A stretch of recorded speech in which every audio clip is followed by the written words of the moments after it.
Ahí en Guatemala, ahí en Chichicastenango, ahí en el mercado, fue donde vimos a una señora que estaba vendiendo, Paulina y yo, la señora estaba vendiendo tortillas, estaba echando tortillas y estaba vestida con su traje típico de Guatemala. Y entonces yo me acerqué y le dije a Paulina, tómame una foto con la señora, así echando tortillas.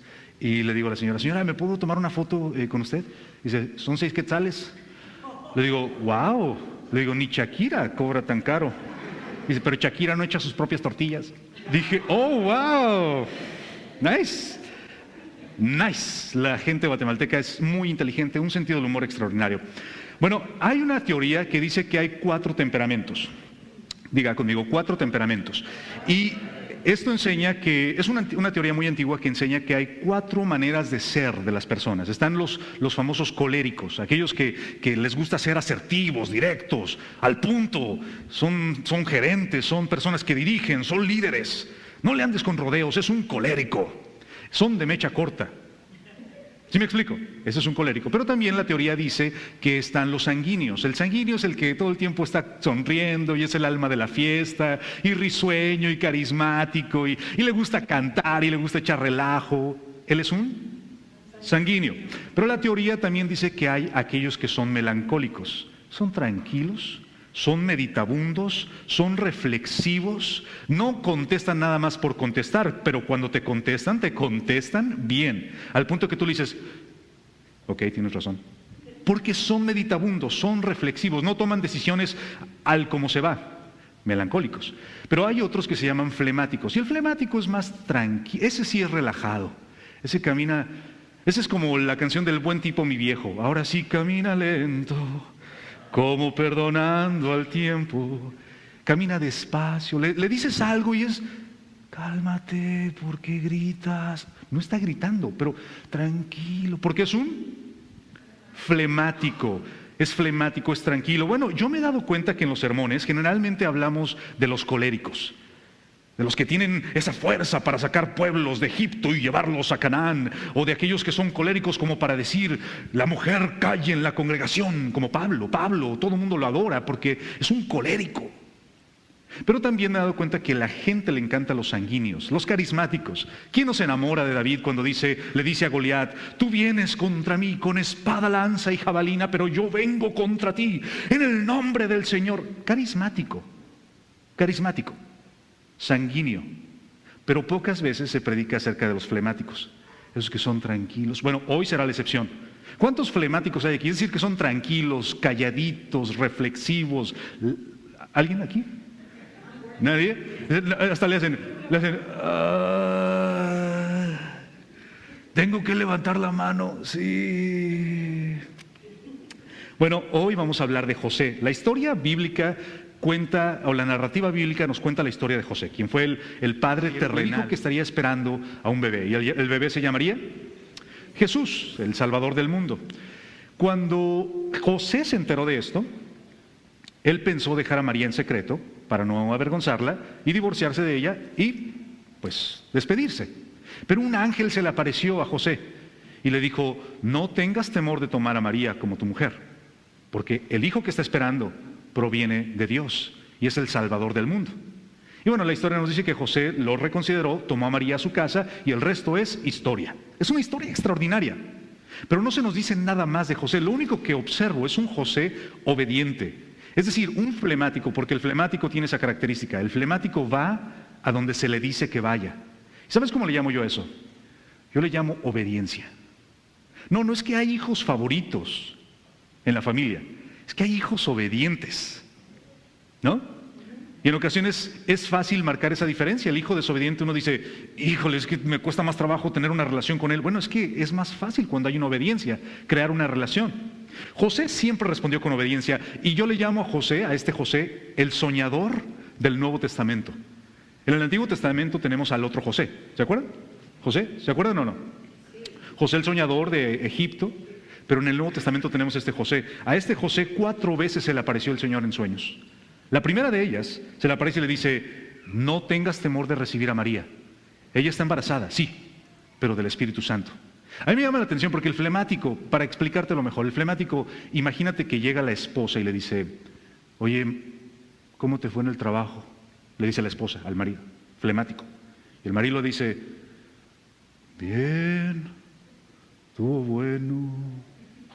Oye, se me olvidó decirte algo, casi se me olvida decirte algo. Es que estoy embarazada y tú no eres el padre. Pero no te enojes, es Dios. El flemático generalmente es, ok, ¿me sirves más frijoles? Porque es el flemático. Él lo recibió y lo captó por obediencia, y gracias a esa obediencia fue capaz de ver cumplidas 4 profecías. En 4 ocasiones los sueños que recibió José por esa obediencia fue capaz de ver el cumplimiento de profecías. Y eso es un gran privilegio. Gracias a la obediencia de José, porque José era un buen hombre. José era un buen hombre que siempre respondía en obediencia. El primer sueño me llama la atención. Le dice, toma a María, no tengas temor. El segundo sueño le dice, escápate a Egipto. Quiero que te protejas porque hay persecución, porque querían matar a Jesús. Hay una imagen maravillosa de un ícono, es una pintura hecha por una mujer llamada Carrie Latimore y fue hecha en el 2016. Y esta imagen es muy interesante porque muestra a la Sagrada Familia, o la familia santa, o la familia de José, María y Jesús, escapando, huyendo hacia la nación poderosa que podía protegerlos, en la cual podían encontrar refugio y escapar de la persecución política o social. ¿No te llama la atención esa imagen? ¿Qué te recuerda? ¿Qué despierta en ti? Bueno, a mí me llama la atención. En el siguiente sueño, olvídate ya de la imagen, en el siguiente sueño Dios le dice, regrésate a Israel, el sueño número 3. Y en el cuarto le dice, no te vayas a Nazaret, vete a Galilea. Vete a Galilea. José siempre respondió en obediencia y esto me encanta. Pudo ver lo que se cumplió. ¿Pero por qué reaccionó de esa manera? Bueno, tal vez tú digas, pues es que era buena gente, es que era flemático. O tal vez tú puedas decir, no, lo que pasa es que José tuvo una fe firme. Estás más cerca. Es como cuando dices frío, frío, caliente, caliente. Caminó por fe, anduvo por fe y no por vista. Pero anduvo por fe porque entendió Dios 2 cosas: propósito y conflicto. Y son las cosas que los cristianos entendemos menos. 2 cosas que los cristianos entendemos menos: el propósito y conflicto. ¿Nunca has escuchado personas que se hacen la pregunta, bueno, es que yo no sé cuál es mi propósito en la vida? No sé para qué estoy en esta tierra. No sé por qué el Señor no me ha llevado. Es porque tienes un propósito. Ahora, si no sabes cuál es tu propósito en la vida, no quiero que te sientas mal por ello. Porque pues es solamente un 1% de las personas que desde chiquitos saben lo que quieren hacer en la vida. Nunca falta la niña que dice, pues yo cuando sea grande quiero ser una jueza de la Corte Suprema que ayude a la gente a recibir justicia. Y pasan 40 años y ¿qué crees que se convierte? En jueza de la Corte Suprema. Sí, nunca falta esa niña. Y le dices, ¿por cuántos años tienes, niña? 4, señor, 4. Dices, wow. O el niño, nunca falta el niño que desde chiquito dice, yo cuando crezca voy a ir a la luna. Y pasan los años y termina trabajando para la NASA y en un cohete espacial y toda esa cuestión. Pero eso es un 1%. Cristo mismo sabía, cuando tenía 12 años, sabía lo que quería. Sus padres lo andaban buscando porque se perdió en Jerusalén y cuando lo encontraron le dicen, chamaco, chihuín, ¿por qué te perdiste? Y él les dice, es necesario que esté haciendo la voluntad de mi Padre. Él sabía lo que quería desde pequeño. Pero ese es el 1%. El resto de nosotros, los demás, somos el 99%. Nos cuesta trabajo encontrar nuestro propósito en la vida. Ahora, también hay otros personajes en la vida. Por ejemplo, tenemos el caso de Moisés. Moisés creció en Egipto, recibió la educación egipcia, el lenguaje, la cultura. ¿Sigues conmigo o no? El lenguaje, la cultura.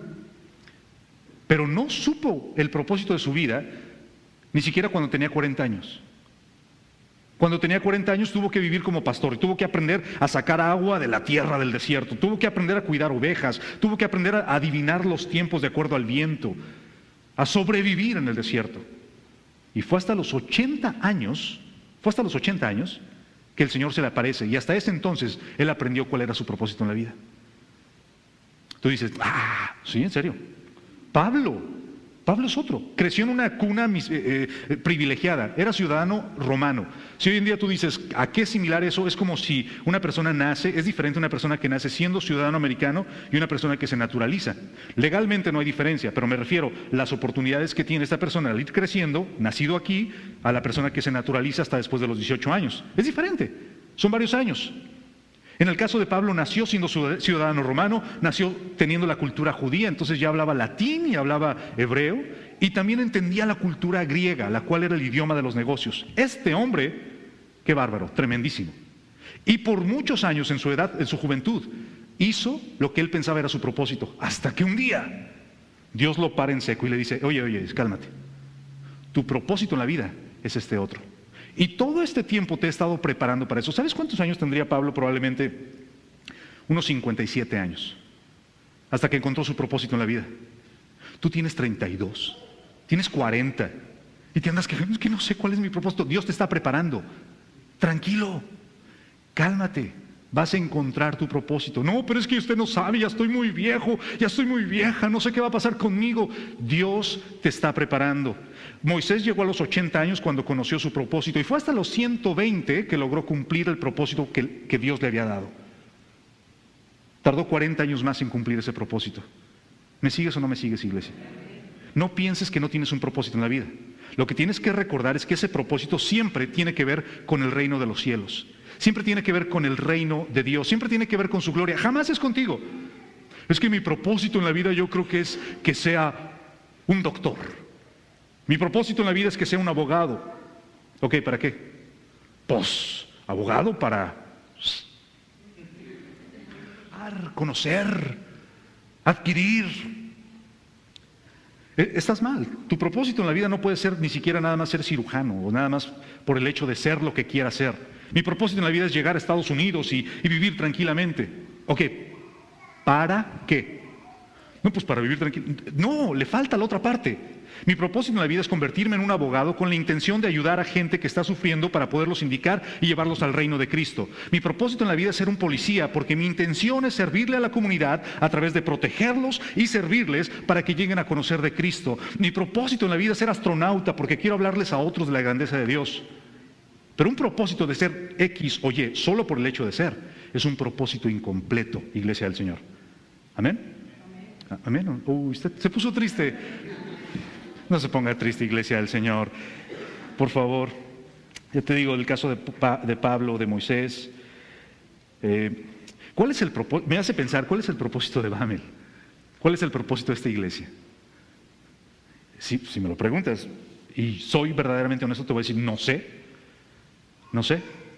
Hemos atravesado ciertas circunstancias, ciertas cosas que me hacen pensar que Dios está trabajando en nosotros. Que es probable que tengamos que aprender ciertas lecciones antes de que Dios haga otras cosas y nos ayude a cumplir su propósito para esta iglesia.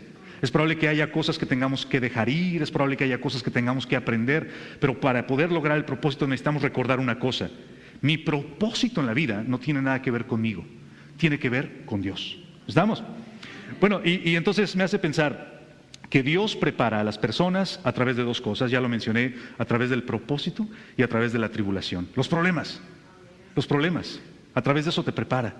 Y bueno, me he dado cuenta que a la gente no le gustan los problemas. Digo, tengo en esta iglesia 12 años, ¿verdad? Y en los 12 años me he dado cuenta que las oraciones son generalmente las mismas. Señor, líbrame de este problema. No quiero enfrentar esta tribulación. Esas es básicamente las oraciones en general. Nunca he leído una oración que diga, Señor, gracias porque me dejaste sin trabajo, porque estoy seguro que tienes algo mejor para mí y me estás preparando para no depender de mis propios recursos, sino depender de ti. Jamás he leído una oración así. Jamás. Jamás he leído una oración, Señor, te doy gracias porque mi esposo es tan cabezón que me está haciendo orar más contigo y hablar más contigo. No, jamás. La oración es, Señor, cambia a mi esposo narcisista, egocéntrico, ególatra. Cámbialo. Ok. Pero es que no nos gusta el conflicto. Yo te quiero invitar a una cosa el día de hoy. A recordar que el conflicto es una de las herramientas de Dios para forjar tu corazón. Es una herramienta de Dios para hacerte una mejor persona. Dios te está preparando a través del conflicto para que enfrentes o cambies o hagas las cosas diferentes. Por lo tanto, primera cosa que debes de hacer para caminar en fe o andar en fe es espera que en la vida tengas conflictos. Espera que en la vida tengas conflictos. Los va a haber. Y es mejor que estés preparado sabiendo de que los vas a tener, a pensar como esos cristianos, hay cristianos que piensan que el ser cristiano es algo muy ideal, es como voy a la iglesia, por lo tanto no tendré problemas. Ya me leí los 2 libros del hermano Alejandro, ¿por qué voy a tener problemas? Dios me va a cuidar. Por ahí escuché que hay alguien que anda vendiendo uno de mis libros piratas, y sé que es Gerardo, entonces por favor, deja de hacer eso ya, Gerardo. Y ¿alguna vez escuchó usted la frase, para atrás ni para agarrar impulso? O sea, como diciendo, no voltees para atrás, siempre hacia adelante. Y honestamente no estoy de acuerdo con esa frase. Yo creo que para poder enfrentar los conflictos y avanzar en fe y caminar en fe, hay ocasiones en las que tengo que mirar atrás. Digo, ¿recuerdas cuando le enseñaste a manejar a tu hijo adolescente? Tú nunca le decías, mijo, no vea los retrovisores, manténgase viendo para el frente. No, tú le dices, mijo o hija, por favor, maneja hacia adelante, pero ve. Ve los retrovisores. ¿Por qué razón? Porque bueno, en la vida no podemos andar nada más caminando hacia adelante y caminando hacia adelante. Tenemos que voltear hacia atrás de dónde venimos. Porque si no sabes de dónde vienes, ¿cómo vas a saber hacia dónde vas? Necesitamos mirar hacia atrás a través de esos espejos.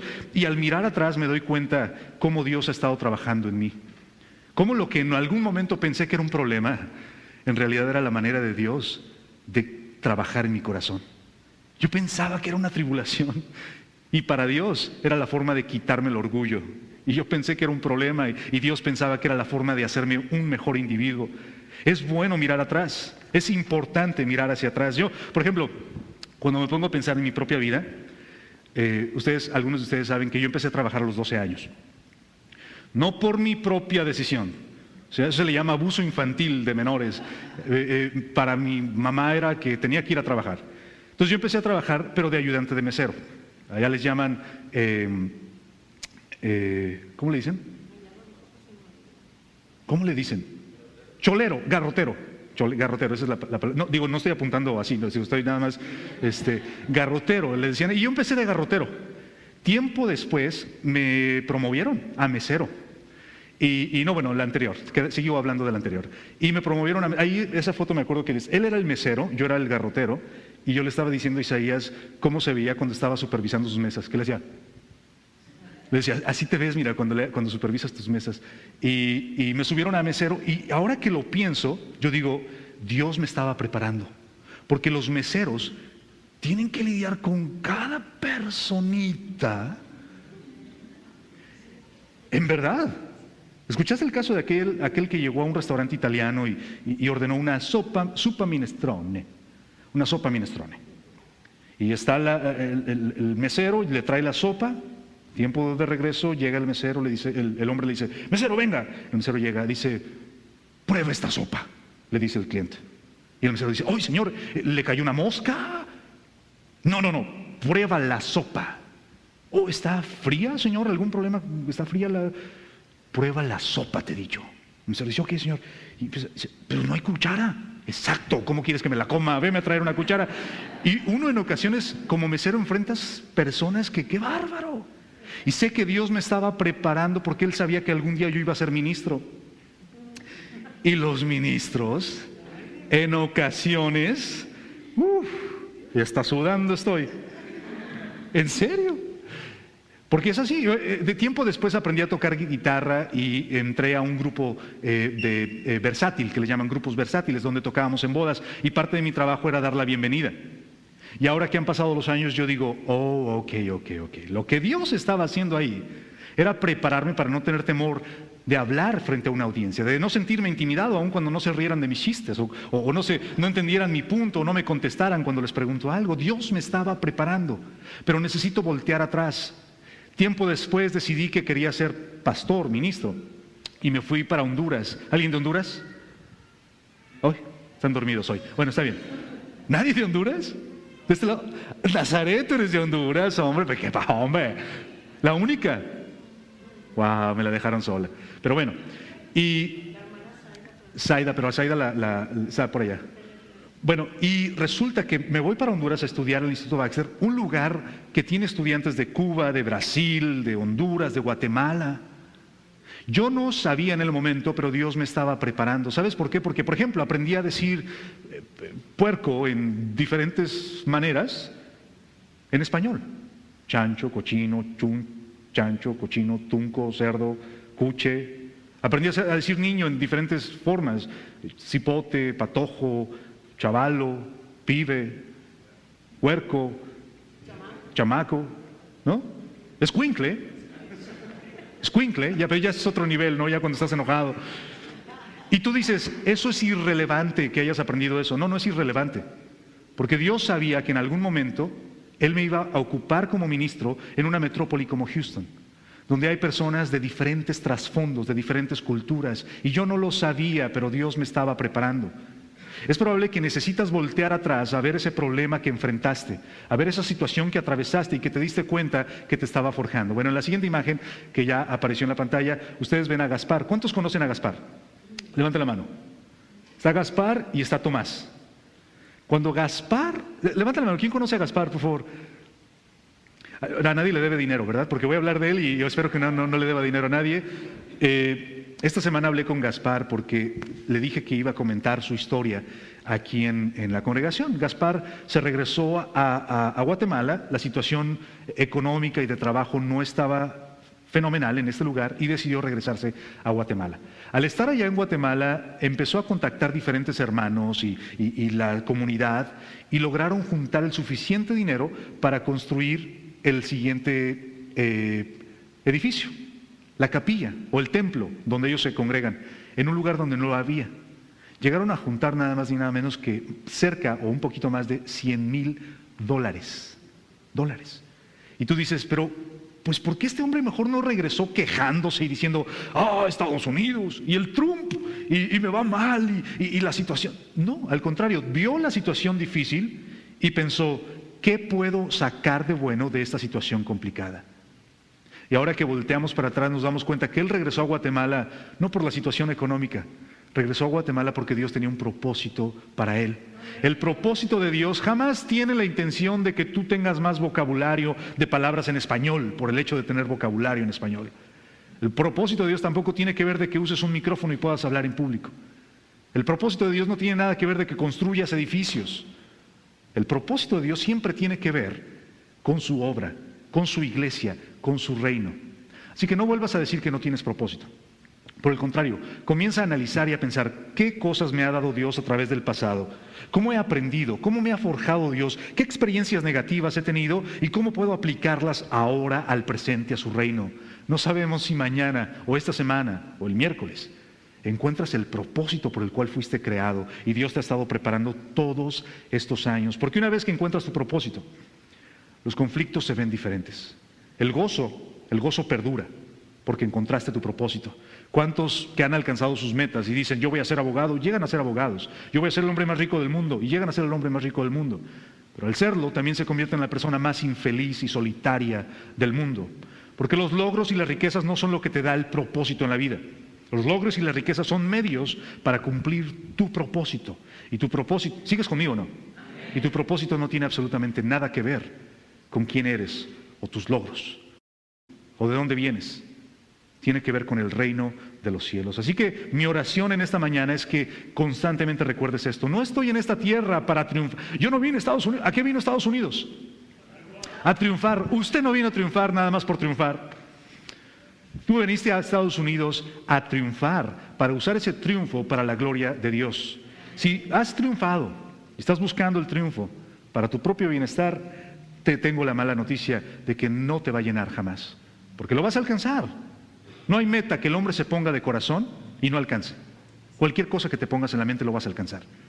Pero eso no es garantía de que te va a brindar felicidad, ni te va a brindar gozo. Hoy te reto, te animo, te ruego, te suplico, a que pongas tu propósito claro. Es el reino de los cielos, es la gloria de Dios, es el pueblo de Cristo, es la gloria del Señor alrededor de esta comunidad. Amén.